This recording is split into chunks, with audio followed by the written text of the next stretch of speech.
মানবতা বিরোধী অপরাধে বাংলাদেশের আদালতে রায় হলো বাংলাদেশের পতিত এক নায়ক শেখ হাসিনার। তাকে ফাঁসিতে ঝুলিয়ে মারার নির্দেশ দিয়েছেন আদালত। বাংলাদেশের বিচার ব্যবস্থায় এ এক ইতিহাস সৃষ্টিকারী রায়। বিশ্বের ইতিহাসে এক নায়কদের গল্প হলো ক্ষমতার অন্ধ দানব, নিষ্ঠুরতা, ভয় আর শেষ পর্যন্ত অবধারিত পতনের গল্প।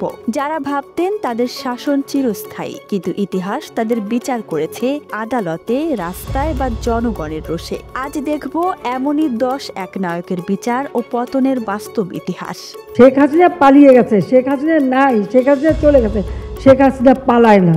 Nikolai চাউশেস্কু Romania. চাউশেস্কু শুরু করেছিলেন তরুণ সংস্কারক হিসেবে। অল্প সময়ে তিনি তৈরি করলেন এক ভয়ঙ্কর গোপন পুলিশ রাষ্ট্র, যেখানে ভিন্নমত মানেই কারাবাস। 1989 ডিসেম্বরে পুরো রোমানিয়া বিদ্রোহে ফেটে পড়ে। বিদ্রোহীদের হাতে গ্রেফতার হয়ে তিনি সামরিক ট্রাইব্যুনালে দণ্ডিত হন। রায়ের পরপরই ফায়ারিং স্কোয়াড। চাউশেস্কুর পতন দেখায় গণ আন্দোলন একদিন লোহার দেয়ালও ভেঙে দেয়। সাদ্দাম হোসেন, ইরাক।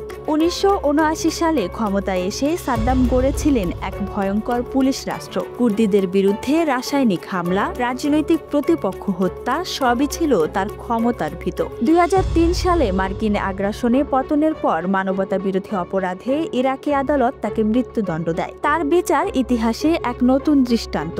একজন শক্তিশালী এক নায়কও আইনের ঊর্ধ্বে নয়।